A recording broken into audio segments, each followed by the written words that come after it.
오늘 우리가 함께 볼 하나님의 말씀은 열왕기상 9장 말씀입니다. 열왕기상 9장 8절부터 9절까지 말씀. 열왕기상 9장 8절부터 9절까지 말씀을 제가 봉독하겠습니다. 8절부터 9절입니다.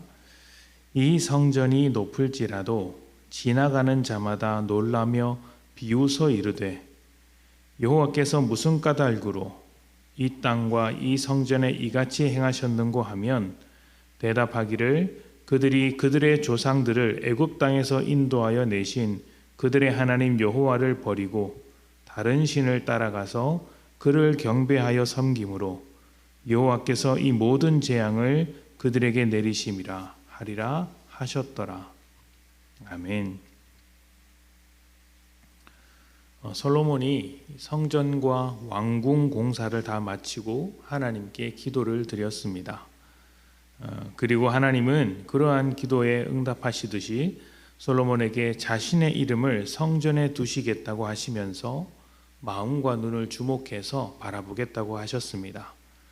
앞으로 성전은 이스라엘의 중심에 있으면서 이스라엘 모든 백성들이 하나님께 나와 제사하고 기도하는 장소가 될 것이고, 하나님은 이스라엘의 예배를 받으시며 기도를 들으시는 자리가 될 것입니다.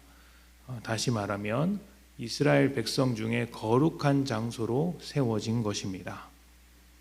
거룩하다는 것은 죄로부터 구별되었다는 것을 의미합니다.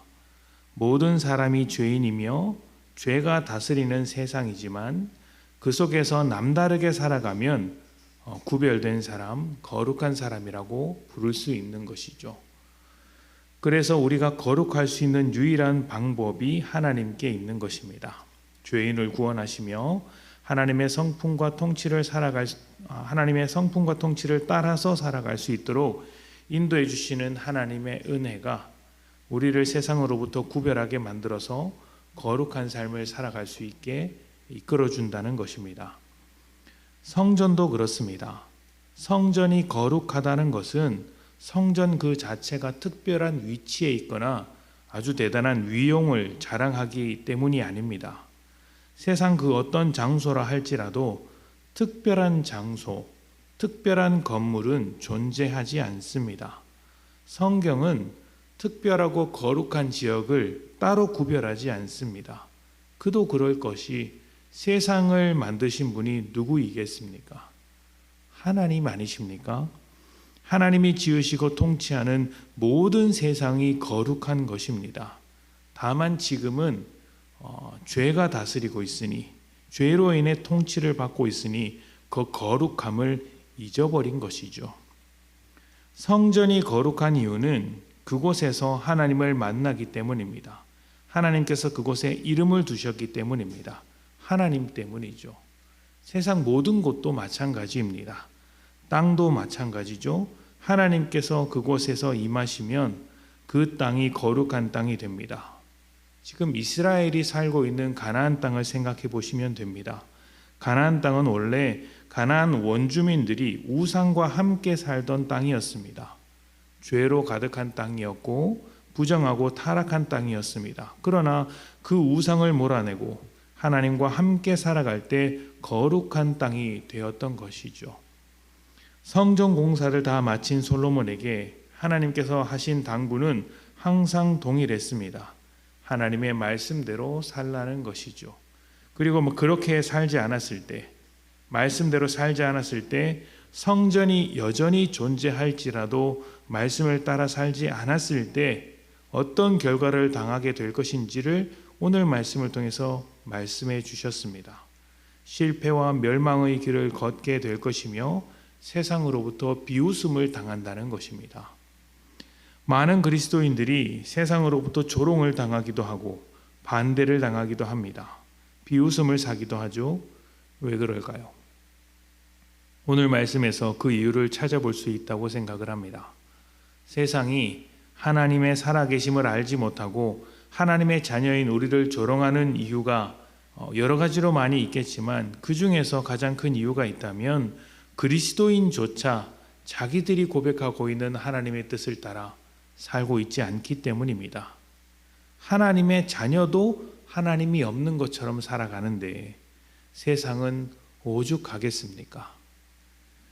성전을 지었다고 거룩한 백성이라고 말할 수 있는 것이 아니듯 교회에 나와서 예배를 드린다고 해서 거룩한 백성은 아닙니다.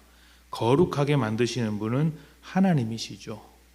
삶 속에서 하나님을 하나님으로 인정하고 하나님의 말씀을 따라 세상과 다르게 살아갈 때 우리의 삶에 하나님의 임재하심이 드러나게 되고 그때부터 우리는 하나님께서 만들어주신 거룩한 신분에 걸맞는 거룩한 삶을 살아간다고 할 수 있습니다.